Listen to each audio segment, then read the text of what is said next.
Good morning, welcome back to my channel. তো তোমরা সবাই কেমন আছো? আশা করি ভালোই আছো, আমিও ভালোই আছি। তো চলো আজকের ব্লগটা শুরু করা যাক। এখন বাজছে 3:25 মতন। উঠেছি 3টের সময়, উঠে সবেই রান্না বসিয়েছি।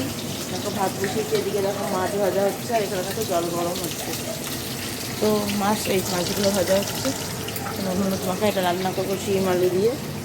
এই যে, তো চলো মাছগুলো ভাজা হোক, পয়সা ভাজা করে ফেলি। মাছগুলো ভেজে তোমাদের দেখাচ্ছে, ওদিকে জল গরম হচ্ছে। তো চলো দেখতে থাকো।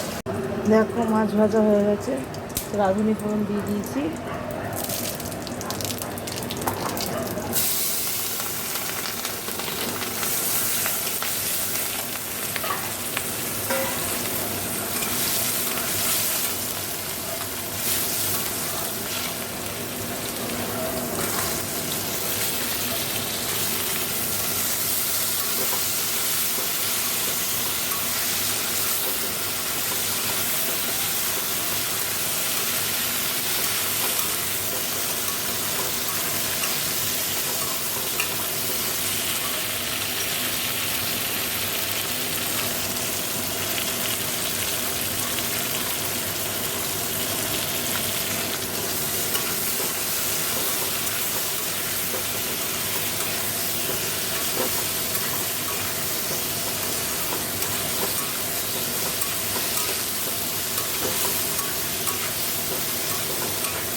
দেখো এই যে জল দিয়ে দিয়েছে, ফুটে গেলে মাছগুলো দিয়ে দেবো।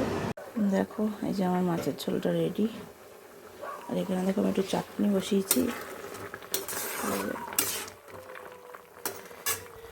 তো এবার আমি আটা মেখে নেবো। তো চলো দেখতে থাকো। এই যে দেখো চাটনিটাও হয়ে গেছে। দেখো এদিকটা পরিষ্কার হয়ে গেছে, এই যে এখানে সব রাখা আছে। তো চলো এবার স্নানে যাবো। তো চলো স্নান করে আসি, তারপর কথা হবে। দেখো অনেকক্ষণ পর তোমাদের সামনে এসে, সকালে বলছি স্নান করে আসি, তাহলে স্নান টান করে জামা কাপড় মেলে। আজকে সবে বাবা স্কুল ছুটি ছিল সবে বরাতের জন্য, কিন্তু সবে বরাত অ্যাকচুয়াল কালকে, কিন্তু ওদের স্কুল আজকে ছুটি দিয়েছে। যাই হোক, তো ওই জন্য আমি সকালে ঘুমিয়ে পড়েছিলাম। ঘুম থেকে উঠে বিছনা টিছনা গুছিয়ে জামা কাপড় এনে ভাজ করে সোনা বাবাকে খাইয়ে এখন আমি খাবার, বাবারও হয়ে গেছে খাবার, মার খাবার গুছিয়ে রেখেছি। তো চলো খেয়ে দিয়ে নিই, পরে আবার কথা হবে। Good evening. দেখো চলে এসেছি কিচেনে, চা বানিয়ে নিয়েছি। বিস্কুট একটা রুটি ভাজা 2 টুকরো আছে, তো আমি দিয়েই চা খাবো। তো চলো, আর মাকেও দিয়ে এসেছি, ওকেও দিয়ে দিয়েছি। সোনা বাবা তো পড়তে গেছে, সেও দুধ খাবে। তো খাই, তারপরে আবার কথা হবে।